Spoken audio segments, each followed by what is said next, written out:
News 3 Now, live at 4. Good afternoon, everybody. Hope you had a good weekend. How was your weekend? Yeah, not bad. Yeah, it goes by fast, doesn't it? And here we are, the home stretch of Christmas. I know, 3 days. Yeah. Everything is so busy outside. Have you left it until the last minute? Any shopping? Few things left to do. Yeah. It'll take you a long time. Yeah. We'll get an update on the weather. At least the weather is cooperating. That's coming up in just a little bit. But first at 4, the Madison Police Department is investigating the arrest of a Madison School Board Vice President and CEO of a local nonprofit. School Board Vice President Maya Pearson and the founder of Urban Triage, Brandy Grayson, were arrested Friday night, and officers say they were responding to a disturbance. Our Tanisha Shaw is breaking down what we know so far about this incident. Tanisha. Hi, Brady and Susan. This is Maya Pearson, the vice president of the Madison School Board. She could soon face charges because of that disturbance that happened Friday night in downtown Madison near the Majestic Theater. The Madison Police Department says Brandy Grayson drove over cones into a loading zone and she refused to park somewhere else. Brandy is the founder and CEO of Urban Triage, a Madison-based nonprofit. When police arrived at the scene, they said they smelled, quote, intoxicants on Grayson's breath and asked Grayson and Madison School Board Vice President Maya Pearson to step outside of the vehicle. MPD says both Grayson and Pearson refused to step outside the vehicle, and officers removed them and arrested them. Madison School District sent us this statement saying in part, quote, to be clear, this incident is unrelated to district operations and does not involve MMSD. The statement goes on to say that individual matters like this are managed in accordance with MMSD policy and any applicable laws. And Pearson did not have a comment when I called her today. And at last check, charges have not been formally filed against Pearson or Grayson. Tanisha, thank you. The City of Madison is also investigating this incident through its Office of Independent Police Monitor. In a statement, the city says this matter presents unique circumstances due to the role of the complainant and the proximity of that role to the police oversight system itself. Madison police are investigating a deadly shooting on the city's north side. This happened on Saturday night. It happened on Portage Road, just behind the airport. Police say the shooting happened in between. The shooting happened after 10:30 that night. First responders took 2 men to the hospital for gunshot wounds. One later died. The other is receiving treatment for their injuries. Police found a firearm and multiple shell casings on the scene. We only heard a car in between the shots accelerating really fast with a loud exhaust, and that was it. That was all we saw or heard. This has always been a quiet neighborhood except for speeders. That's it. You know, no trouble. And to know that that happened on the block, it's significant. Police have not confirmed whether someone is in custody, but they're looking for more information. If you have information, please contact the police department directly or Madison Area Crime Stoppers. Wisconsin Attorney General Josh Kaul says Wisconsin, along with 50 other attorneys general, have reached a nearly $150 million settlement with Mercedes-Benz. The settlement comes from claims that the company marketed, sold, and leased vehicles with illegal and undisclosed devices used to get around emission standards. It also includes more than $200 million in potential consumer relief. That would cover roughly 40,000 vehicles that have not been repaired or taken off the roads, along with extending warranties for participating customers and allowing $2,000 per affected vehicle for repairs. Mercedes will reach out to all affected customers with next steps. Now turning to the weather, we might be losing our chance at a white Christmas. Some warmer temperatures are on the way this week. Jacob is watching the forecast. Jacob?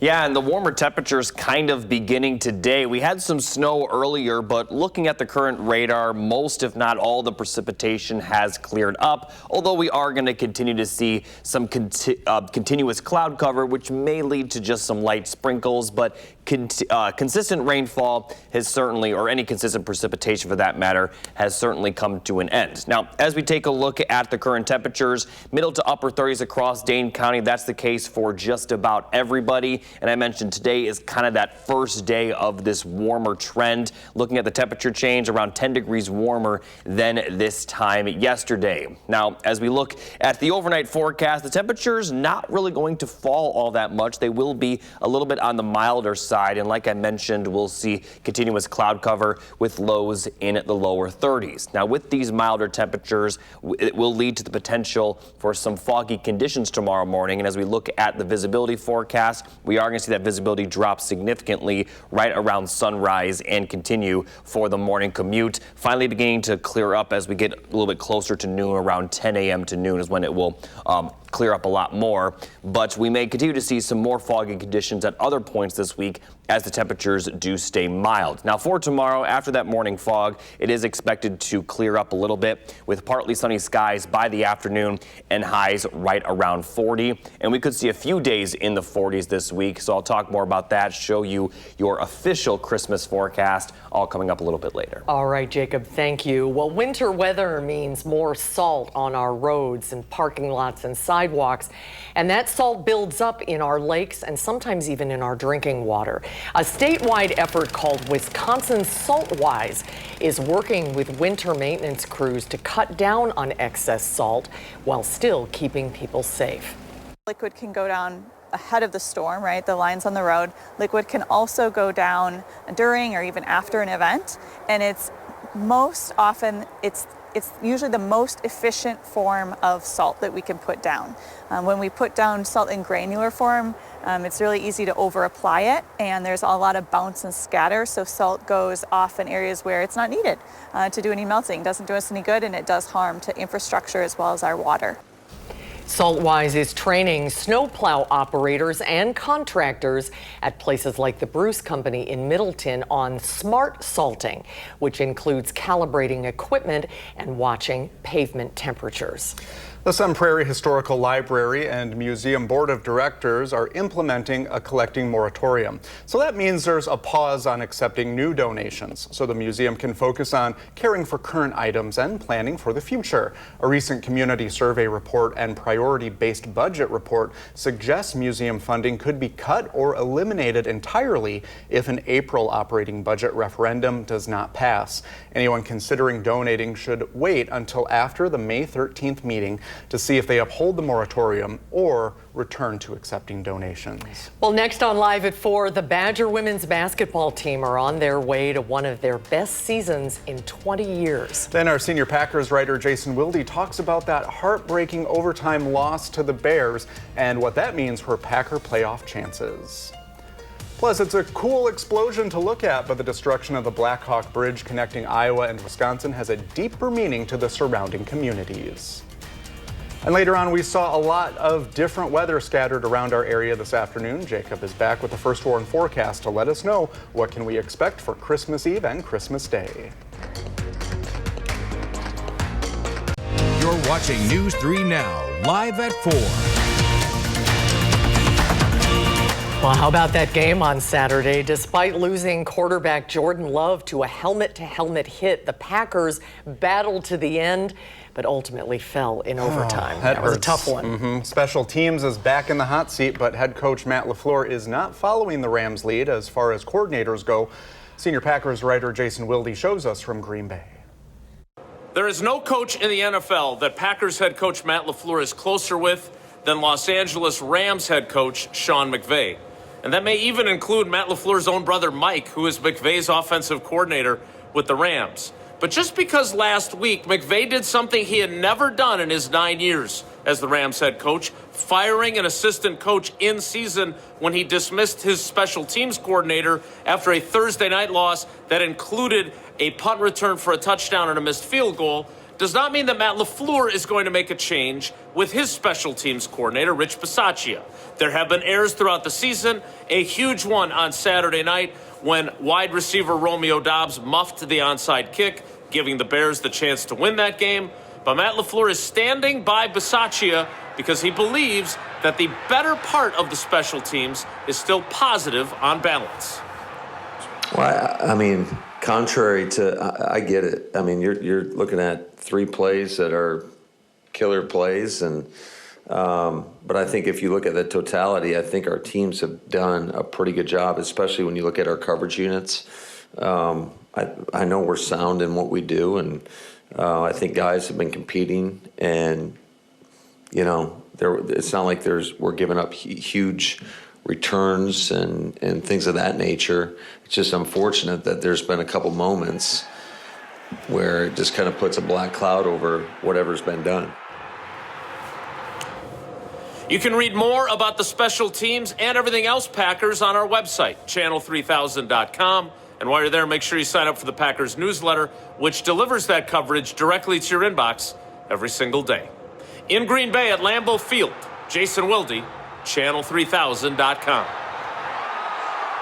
Thank you, Jason. Now to the Badgers. In the midst of a 2-game win streak, Wisconsin women's basketball is looking to have their best season start since 2006. Yesterday at the Kohl Center, they were determined. So right from the jump, Ochai Gift at the top of the key with nowhere to go, takes it herself for 2 to extend the lead.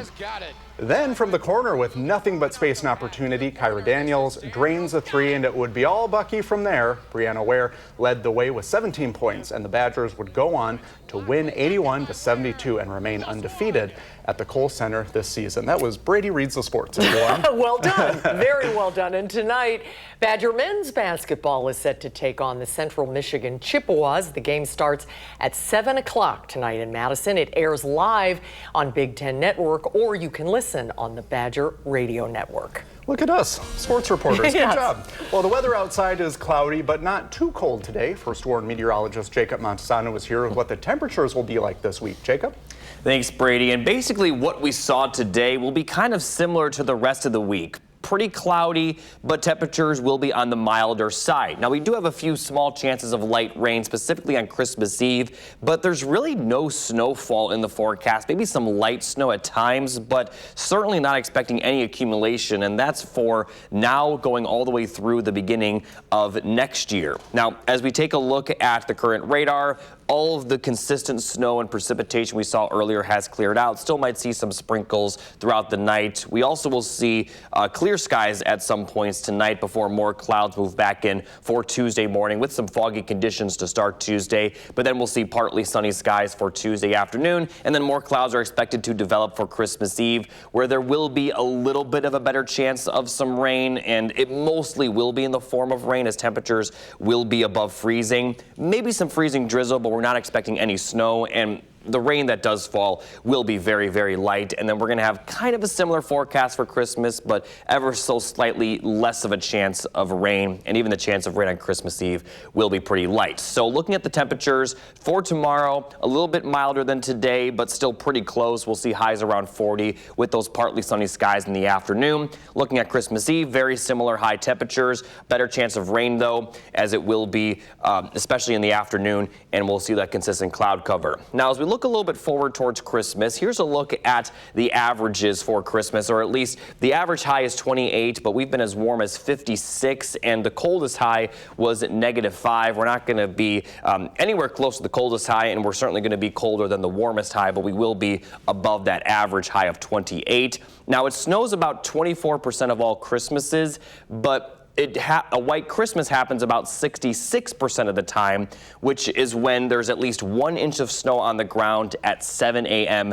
on Christmas. Now, for this year, it's still a little unclear if we're going to have a white Christmas or not. Looking at the current snow depth, we have around 1 to 3 inches across Dane County, and temperatures, as I showed you, the next couple of days will be a little bit above freezing for the afternoon hours, and that's going to be the case for Christmas as well. So it's still a little unclear if we'll have that white Christmas or not, but it looks like that it won't be, your typical white Christmas where there's a lot of snow on the ground. The snow that is on the ground will obviously be kind of a leftover from what we saw earlier in the month. So not your ideal white Christmas, even though maybe on paper it still will be. But what is the bigger story is just the fact that we're going to see consistently above normal temperatures until we get towards early next week, where we will see a change and that will accompany some wind, but still not looking at a lot of snowfall in the forecast. Well, at least there won't be any travel problems, it looks like. A lot of people will be traveling over the holidays, so that's a good thing. Yeah, thank you, Jacob. A historic bridge connecting Iowa and Wisconsin for generations is now gone. Yeah, crews detonated the Black Hawk Bridge late Friday morning as part of an ongoing construction project for a new bridge. Jack Mulvaney was there and tells us how the bridge is, that this was more than just a bridge to some community members.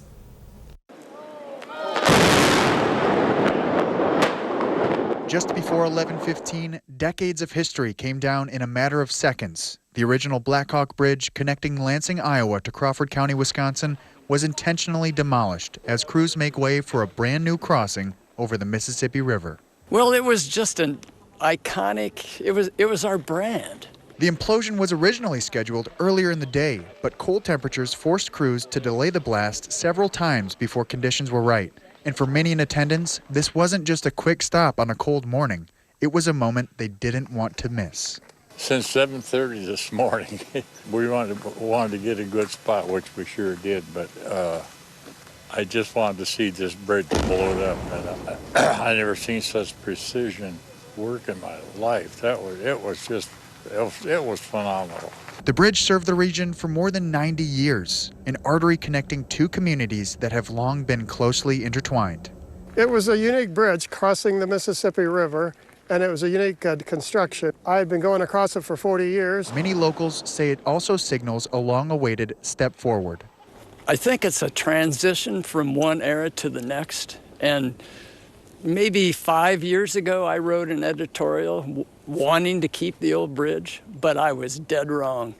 And I tell you, the future of Lansing is in this new bridge. So this is just a wonderful thing. DOT officials say debris removal will begin immediately, clearing the way for continued construction on the new bridge. The contractor has to go out and they're going to cut the truss and the water up into manageable pieces, and then they'll pick those out of the water with cranes and set those on barges. The remaining portion of the existing bridge will also be demolished in a similar fashion. Once cleanup is complete, DOT officials say it's full steam ahead on construction, with the goal of opening the new bridge to commuters as quickly as possible. Astounding. A historic crossing gone, and a new chapter officially underway. 120 pounds of explosives were used in that Friday implosion. Wow. Yeah. Looks like it all went down. Feat of engineering, yep. Well, coming up on Live at 4, the Trump administration is defending its heavily redacted version of the Epstein files. Democrats say this release violates the order from Congress to release them all. And then data centers are having an impact in the tech world, from computers to PlayStations, smartphones and TVs. We'll tell you how AI is raising the costs for some of these devices. And last-minute shopping is taking place all across the world. Jalen Banks has a look at how people in Madison are getting their Christmas lists across the finish line. And we'll hear about we hear about the holiday train every year, but have you ever wondered who is behind the controls? We'll hear from the people who help raise millions of dollars for those in need all across the country.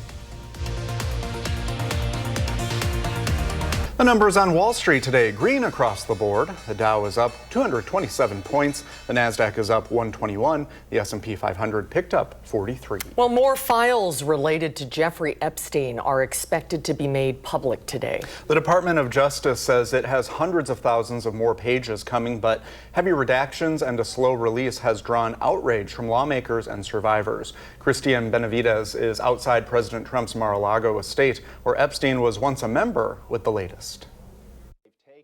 And I won't be satisfied until the survivors are satisfied. Congressman Thomas Massie and Ro Khanna are keeping the pressure on the Department of Justice, threatening Attorney General Pam Bondi with legal action if they believe the DOJ isn't acting in good faith as it releases the Epstein files. The problem is this was a slap in the face of survivors. What do they want? They want to know who are the rich and powerful men who visited Epstein's rape island and covered up the abuse. Deputy Attorney General Todd Blanche says a slow rollout and heavy redactions are protecting the survivors and the innocent. You're talking about 1 million or so pages of documents. Virtually all of them contain victim information. President Trump signed the Epstein Files Transparency Act into law last month. And though he was once friends with Epstein, he insists he didn't know about his crimes. More than a dozen of the new files were briefly taken down, including an image that appeared to show Trump. The Justice Department clarified it was flagged for additional review and reposted after there was no evidence Epstein survivors were in the image. I don't feel tremendously confident that everything will come out. Annie Farmer is a survivor. Documents appear to show her sister Maria, another survivor, notified the FBI about Epstein back in 1996. Without fully understanding what went wrong here, how can we prevent that from happening again in the future? According to the law, the DOJ must report to Congress in the coming weeks why it made any redactions. Christian Benavides, CBS News, West Palm Beach, Florida.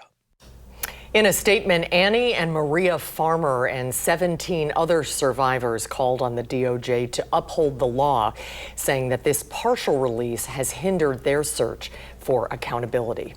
Now to an update in the deadly Bondi Beach shooting. Overnight, new details emerged about the father and son accused of carrying out the attack. Authorities say the father-son duo conducted gun training outside of Sydney and recorded a video attempting to justify their targeted attack. Authorities say the gunmen were inspired by ISIS. The father was killed in the shootout with police. His son is facing 59 charges, including murder. This as thousands gathered for the 8th night of Hanukkah, honoring the 15 people killed on the first night. This is a time for all of us to come together in a show of solidarity and in a show, hopefully, of peace. Australia's Prime Minister offered condolences yesterday after being booed walking through the crowd. Meanwhile, hundreds of surfers paddled out to the water of Bondi Beach on Friday in a tribute of their own. Well, smart devices can cost hundreds of dollars, but come next year, they could be even more expensive, according to experts in the industry. Maribel Gonzalez crunched the numbers and shows us what's driving these changes.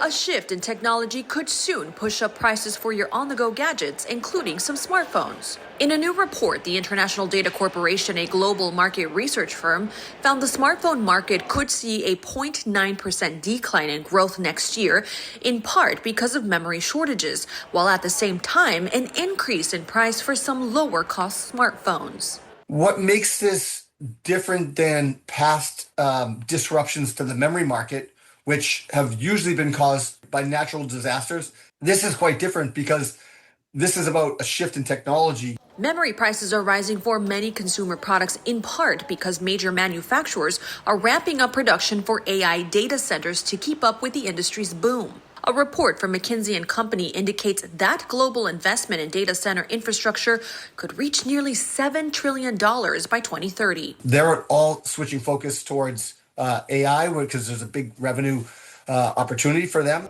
Counterpoint Research found that memory prices were expected to surge by 30% by the end of this year and another 20% in early 2026. That's also when experts say some smartphones could begin to cost more. The lower cost or lower tier of the product, the more that will get passed through to the customer because the margins are a lot thinner. I'm Maribel Gonzalez reporting. Early mornings are the best. Those are the Millions of us are getting ready to hit the nation's roads and skies as we get ready to travel this holiday season. AAA estimates a record number of us will travel at least 50 miles this year. 110 million people are expected to drive. Another 8 million are expected to fly. But if you do plan on getting behind the wheel, just make sure to leave early. If you plan on flying, make sure you also get ahead by reserving a parking spot. You want to check in as soon as possible and pay for your checked bags ahead of time. online. I guess she was in line too. Getting ready to go. She said, I want to be in this. Well, coming up on Live at 4, Santa is moving his send-off from Monona just a little bit closer to Christmas, where you can see him tomorrow. And speaking of Christmas, it is a last-minute dash to get presents for loved ones. Jalen Banks is going to join us live from Westtown Mall, talking to those last-minute procrastinators. You know, sometimes things happen. Right. Well, a community favorite market is coming back to Madison. We'll talk about the winter market at the Garver Feed Mill and when the doors are open. You're watching News 3 Now, live at 4, moving forward. Good afternoon, everyone. Welcome to Live at 4. We are in the Christmas sprint. Do you have all of your shopping done? Mostly. Okay. But I'm like everybody else at the last minute trying to get it all done. God, it creeps up on you every year, doesn't and it? There's always something, no matter how much you plan. There's always odds and ends to do. So don't worry, you're not alone, everyone. That's true. We've lost our sunshine today, but it's still relatively mild outside. Let's take a look outside. Ooh, little aromatherapy. Yeah. Too bad we can't inhale and smell that. But the weather words for today: cloudy but mild. And Jacob is here with the first warm forecast. It's going to be a warm Christmas, right, Jacob? Yeah, temperatures will be above normal really throughout the entire week. And although we will see some sunshine, for the most part, it is going to be pretty cloudy. But despite the cloud cover, it also will be pretty dry. Now, looking at the current radar, all the consistent precipitation we saw earlier has cleared up. But because we are continuing to see cloud cover, some light sprinkles can't be ruled out. But temperatures are warm enough to the point where we likely will see the precipitation in the form of rain. Middle to upper 30s across much of the region. And these are the kind of temperatures we're going to see for much of the week. As we take a look at the overnight forecast, again, consistent cloud cover, maybe some partly cloudy skies at times, but for the most part, expect to see mostly cloudy skies. But those temperatures not going to drop too much compared to where they are right now. Areas off to the north may drop into the 20s, but a lot of the area will stick in the 30s. And because of the above normal temperatures, we could be seeing some fog once we get later in the night towards tomorrow morning, where visibilities could drop down to near 0 levels. So just be aware of that as you head to your destination tomorrow morning. This fog will stick around a little bit for some areas, but definitely getting better once we get to around 10 a.m. to noon, and then the rest of the day shouldn't be too bad, with just some on and off patchy foggy spots expected for the rest of the day into Christmas Eve. But for tomorrow, we are going to see those temperatures above normal again. For reference, the average high this time of year, upper 20s, right around 30, and we could be seeing the lower 40s tomorrow. And I'll talk more in detail specifically about the Christmas Day forecast coming up a bit later. All right, Jacob, thank you. Madison police say Madison School Board Vice President Maya Pearson and Urban Triage founder Brandy Grayson were arrested after officers responded to a complaint in a loading zone on Friday night. Police say Grayson drove over traffic cones and then declined to move her vehicle. Officers report both women refused to exit the car and were taken into custody. No charges have been filed. The Office of the Independent Police Monitor is reviewing this incident. If you've been missing the Dane County Farmers Market the past few weeks, no worries. The winter market is coming back to the Garver Feed Mill. Coming up on January 4th, customers will find more than 50 vendors selling cheeses, vegetables, local meats, and baked goods. The winter market will be every Saturday until April 4th from 8 a.m. to noon. SNAP and EBT services are accepted at the market, but customers must visit the information booth to use their Quest card and food share with local farmers. Well, you said it earlier in the show. It's the Christmas sprint. Just a couple of days left, and people are still out there trying to get all their shopping done. Oh, good luck. News 3 Now's Jalen Banks has been out at Westtown Mall all day talking with those shoppers during the Christmas present dash. He joins us live from the mall. So, Jalen, what's it looking like out there? Brady and Susan, I've been here at Westtown Mall since about noon, and one thing that I can say is that the parking lot's been full all day, the food court has been full all day, and there's been hundreds of people, a constant flow of people walking through this main concourse as they continue to look for that perfect last-minute Christmas gift and catching up with shoppers throughout the day. Of course, what I've continued to hear from all of them is that they wish they had started a little bit sooner, but there's still a bit of time left. A recent CBS News poll shows that 16% of those polled are buying more gifts for others than in years past. And speaking with one shopper, that's part of the reason why they're hitting the stores last minute. I've got a lot of family and friends I need to shop for. The online shopping wasn't doing it this year, so wanted to go in person and get all the things. I think it's easier because you get the sizes. Every size is a little different. Never know online, so I'd say in person, yeah. And that same CBS News poll says 42% say they're buying fewer gifts for others than in years past, while another 42% say they're buying about the same amount than in years past. Tonight at 5, we'll hear more from shoppers on what are some ideal last-minute Christmas gifts for your loved ones. But for now, reporting live from Westtown Mall, Jalen Banks, News 3 Now. Thank you, Jalen. Should have given him a list. Yeah, finish up ours. Neighbors in Dane County are turning to food pantries to help keep food on the table this winter. Rebecca is a mom of 3 living in the neighborhood, and like many families in Dane County, she uses the local food pantry to help keep cupboards full. At Second Harvest, families like Rebecca's can pick up fresh fruit, staples, and other groceries. Recently, Didion Incorporated donated over 9,500 bags of corn grits to ensure that families have enough to eat when times are tough. A Santa send-off that was meant for last week was rescheduled due to the snow squalls and freezing rain. Now Monona is sending Santa off in style tomorrow at 4 o'clock. While Santa is no stranger to winter weather, of course, Mrs. Claus grounded his sleigh last week until the conditions improved. She wanted to be safe. With mostly clear skies ahead, Santa will head down East Nichols Road until he reaches Monona Drive. He will also be going down Dean Avenue and will finish the Lake Loop portion of Winnequa Road. Busy couple of days. Yeah, that's a lot of fun for people to get to see Santa. Yeah, absolutely. Next on Live at 4, the charm is still here for a 3rd time around with the Avatar franchise. Will Loper takes us to the box office in the Loper Report. And we hear from those behind the nationally loved holiday train. And then later on, police traded their 39.5-foot pole for handcuffs and arrested the Grinch. We'll find out how the Spencer Police Department saved Christmas. We're giving the weather satellite a spin this afternoon, taking a live look across the river to Dubuque, Iowa. The weather, 39 degrees and partly clear. Dubuque, by the way, is the oldest city in Iowa. It was named after a French-Canadian fur trader, Julien Dubuque. There's a good trivia answer for you. He developed a relationship with the local Meskwaki tribe and began mining lead in the area. Nice town.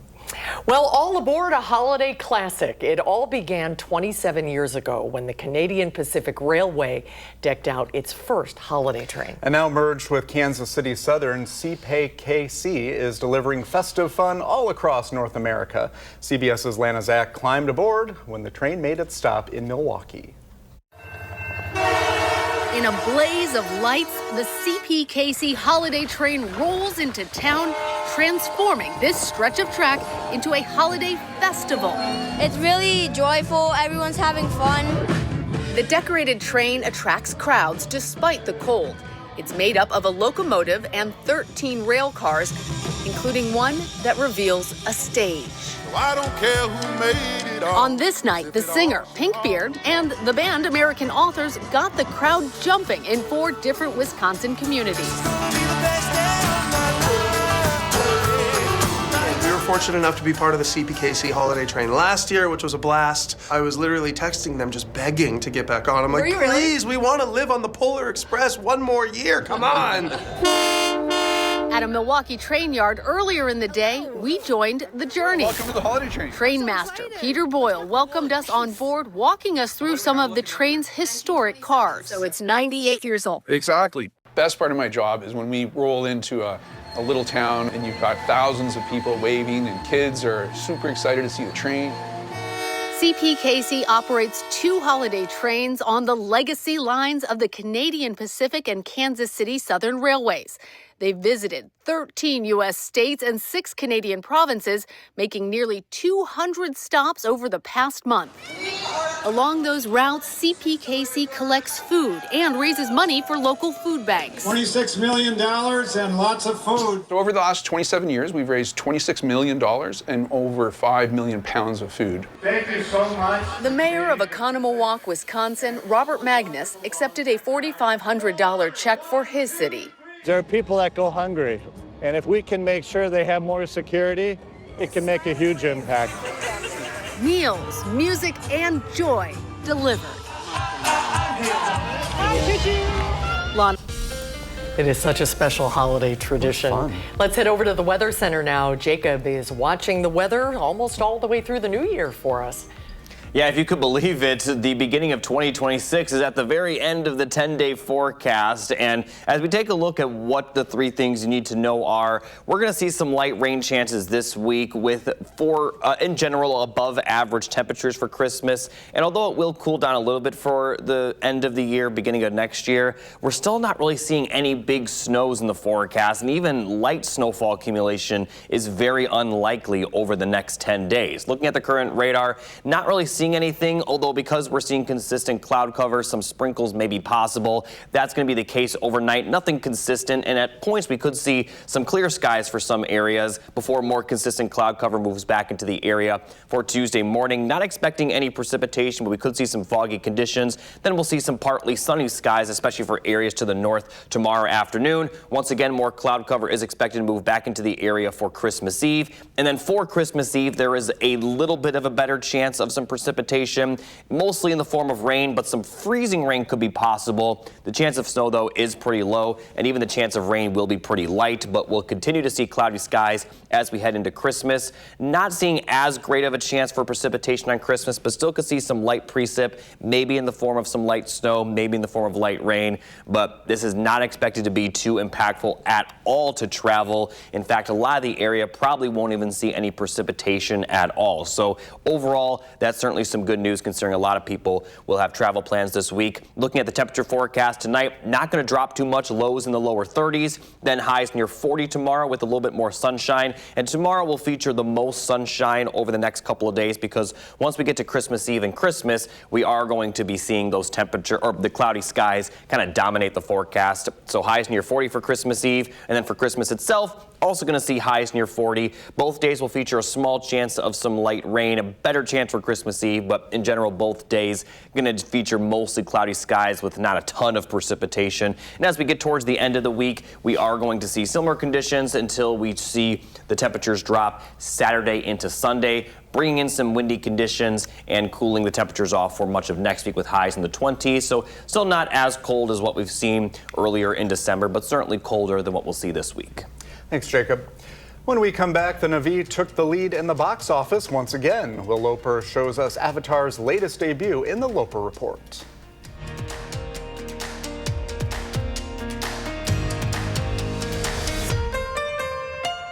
Three now, live at 4. Well, the Na'vi won the battle of the box office over the weekend. Is anyone surprised? Avatar Fire and Ash had a big opening weekend in theaters. Is it worth seeing? Here's film critic Will Loper's review.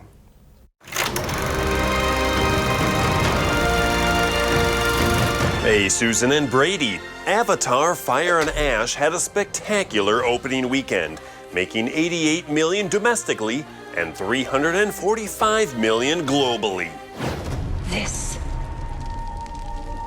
is the only pure thing in this world. Director James Cameron is no stranger to blockbusters, having previously brought us 2 Terminator films, Aliens, and of course, Titanic. I'm flying! Jack! In 2009, Cameron brought us Avatar, still the highest grossing film worldwide, followed by its sequel, The Way of Water, in 2022. Fire and Ash picks right up with Jake Sully and Neytiri, played by Sam Worthington and Zoe Saldana, and their family still being hunted by Colonel Miles Quaritch. What does that always say? Sully stick together. No, the other one. Sully never quits. That's right. Sully's never quit. We are also introduced to the not-so-nice Ash tribe, led by Varang, played with ferocity by Una Chaplin. The film is, of course, a visual effects feast, showcasing new creatures and environments on the planet of Pandora. And although the plotting may be simple at times, it's earnest filmmaking at its best, with fantastic action sequences and emotional highs making the 3-hour runtime fly by. Avatar: Fire and Ash is worth seeing. Make sure to see it on the biggest screen possible. For Live at 4, I'm Will Loper. Thank you, Will. Well, the Grinch has been arrested. Oh, finally. Officers responded to West Roberts Street in the village of Spencer. Police say the Grinch tried to steal Christmas, but the residents of Roberts Street, they were not having it, and they called in the Spencer Police Department. Thankfully, officers responded quickly. After a brief chase through the neighborhood, the Grinch was taken into custody and Christmas cheer was saved. Well done, Spencer. I think the Grinch should avoid that street. I forgot what street it's on, the one that leads to Camp Randall with all the Monroe Street? Yeah, Monroe Street, yeah. He's got to avoid that street or else he might have a heart attack. That's true. But all is pretty quiet weather-wise, and that's probably a good thing with the holiday coming up. Yeah, not going to see too many big travel impacts. We will see a good amount of cloud cover this week with temperatures a little bit above normal, not ridiculously mild, but we could see some 40s here and there over the next couple of days. Small chances of light rain, but because the temperatures are going to be above freezing, especially in the afternoon, we're likely going to see it in the form of rain. Some light snow is possible, but certainly not seeing any accumulation, and that lack of accumulation is going to continue into next week, even after those temperatures cool down.